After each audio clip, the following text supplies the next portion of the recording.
Hallo, ich bin Jonas. Willkommen beim Nine Nah Tree Podcast. Heute werde ich das Buch zusammenfassen und besprechen. Psychopolitics, Neoliberalism and New Technologies of Power von Byung-Chul Han ist ein tiefgründiges und provokantes Werk, das sich mit dem Einfluss von neoliberalen Machtstrukturen und digitalen Technologien auf Individuen und Gesellschaften auseinandersetzt. Han, ein renommierter Philosoph und Kulturtheoretiker, legt in diesem Buch dar, wie sich die Mechanismen der Macht in der postindustriellen Welt verändert haben. Während klassische Staatsmacht oft als äußere Kontrolle verstanden wurde, verlagert sich im neoliberalen Zeitalter die Macht nach innen. Menschen werden dazu gebracht, sich selbst zu überwachen, zu motivieren und zu optimieren. Diese Entwicklung beschreibt Han als Verschiebung von der Biopolitik, die auf die körperliche Disziplin abzielt, hin zur Psychopolitik, die sich psychische Prozesse und emotionale Selbststeuerung zunutze macht. Durch die Allgegenwärtigkeit digitaler Technologien und sozialer Medien werden Menschen permanent bewertet, beeinflusst und manipuliert, oftmals ohne ihr Wissen. Han entlarvt die subtilen Herrschaftstechniken, die im zeitgenössischen Kapitalismus wirken, und fragt, wie Freiheit unter diesen Bedingungen gedacht werden kann. Das Buch richtet sich an Leserinnen und Leser, die sich kritisch mit Macht, Überwachung, Selbstoptimierung und den Auswirkungen digitaler Technologien auseinandersetzen wollen. Han gelingt es, komplexe Zusammenhänge klar und präzise zu analysieren und damit zum Nachdenken über die Freiheit des modernen Individuums anzuregen. Ich werde Ihnen die wichtigsten Erkenntnisse aus diesem Buch mitteilen. Erstens: Wechsel von Biopolitik zu Psychopolitik. Im ersten zentralen Thema des Buches untersucht Han den Wandel der Machttechnologien im 21. Jahrhundert, wie von Michel Foucault beschrieben. Während Biopolitik vor allem mit Disziplinierung und Kontrolle des Körpers arbeitete, verschiebt sich die Macht in der Psychopolitik ins Innere des Menschen. Die neuen Machtstrukturen zielen weniger auf äußere Zwänge ab, sondern nutzen psychische Eigenmechanismen der Menschen wie Selbstdisziplin, Motivation und den Drang zur Selbstoptimierung aus. Die Kontrolle erscheint subtiler und weniger repressiv, ist aber tiefgreifender, weil sie die Menschen zu ihren eigenen Überwachen macht. Han zeigt auf, dass in der neoliberalen Gesellschaft die Freiheit zur Pflicht wird, was paradoxerweise zu einer höheren Form der Unterdrückung führt, da Individuen scheinbar freiwillig ihre Leistung und Effizienz maximieren.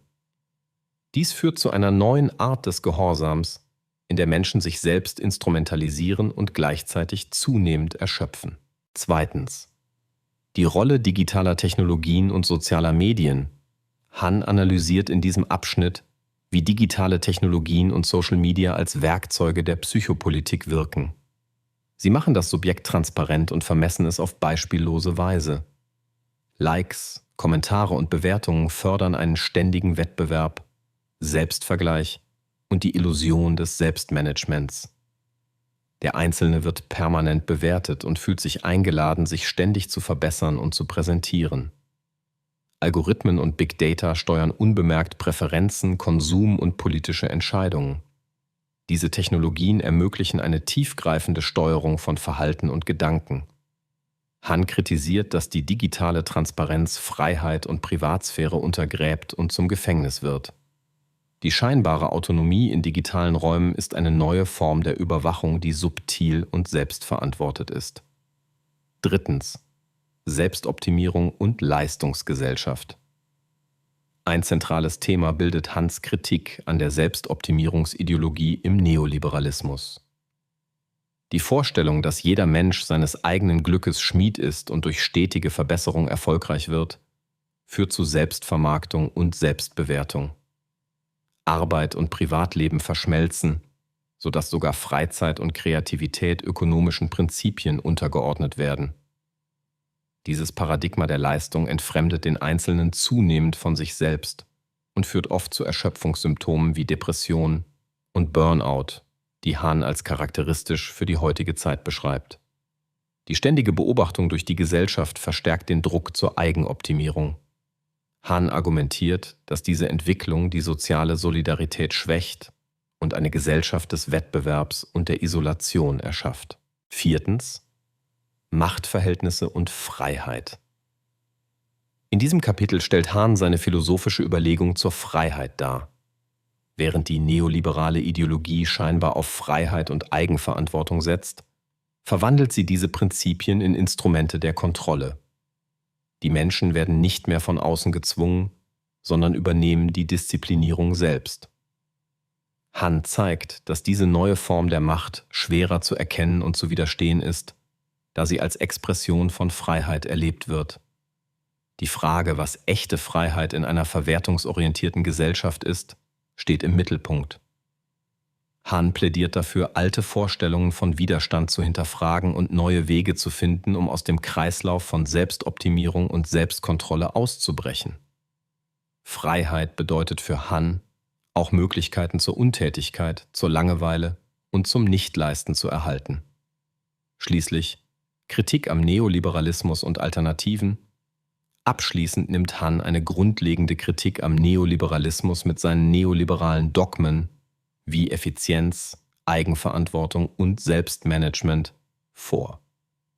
Diese Werte sind nicht naturgegeben, sondern Resultat einer ökonomischen Logik, die sämtliche Lebensbereiche durchdringt. Hahn entlarvt die Ideologie, dass jeder für sein Schicksal selbst verantwortlich sei, als Mythos. Der Autor plädiert für eine Rückbesinnung auf Solidarität, Gemeinschaft und Nichtverwertbarkeit. Für Hahn ist es notwendig, neue Formen des Zusammenlebens und des Umgangs mit Technologie zu entwickeln, die nicht ausschließlich dem Markt und der Leistungsoptimierung dienen.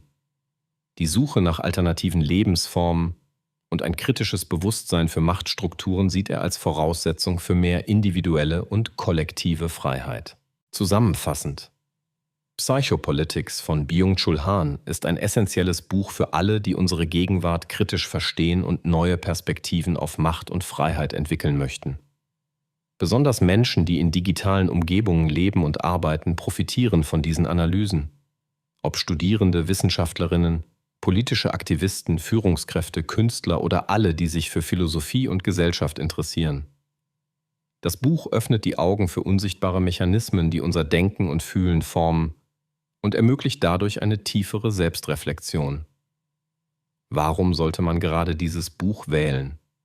Hahn verbindet philosophische Tiefe mit einer verständlichen Sprache und einer klaren Argumentation, die auch komplexe Sachverhalte nachvollziehbar macht.